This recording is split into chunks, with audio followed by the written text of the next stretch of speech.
मला हे कळत नाही, मी प्रॉब्लेमच्या मागे आहे का प्रॉब्लेम माझ्या मागे आहे. मी कितीही म्हणलं ना माझ्या हातून कांड नाही व्हायचं, तरी माझ्या हातून कांड होणार म्हणजे होणार. सकाळी लवकर आवरले आणि मी गेले स्टॉपला आणि मला स्टॉपला गेल्यावरच PMT भेटलीच. तसा माझा पेपर 10:30ला होते आणि मी निघाले घरून 9:30ला.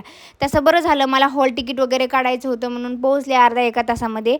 माझा पेपर होता BGSला, भारतीय जैन संघटना कॉलेज.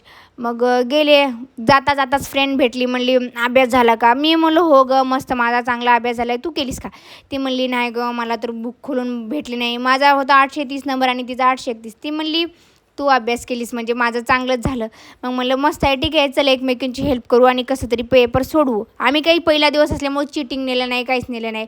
मग गेल्या क्लासरूममध्ये जाता सीट नंबर वगैरे शोधला आणि सगळं बघितलं आणि क्लासरूममध्ये गेल्यावर मग फ्रेंड्स विचारतात अभ्यास वगैरे झाला का? झाला. तर मग म्हणलं मग आता बघू, आता 2 पेपर आहेत एक साथ. मी म्हणलं 2 कसे काय? तर म्हणले foundation Hindi and English paper आहे. आणि मी तर अभ्यास करून गेला मराठीचा. म्हणजे मी फक्त काय बघितलं, टाईम टेबल आणि डेट, ह्या तारखेला पेपर आहे मस्त. आणि 8 दिवसापासून प्रिपरेशन कशाची करत होती, तर मराठीच्या पेपराची.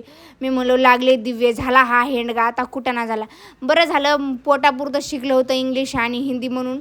म्हणजे पासिंगपुरता सोडला, 30-35 मार्काचा सोडला आणि येताना काय आलो तसं थोबाड घेऊन. आता काय करू, गेला तसा गेला, पास झालो.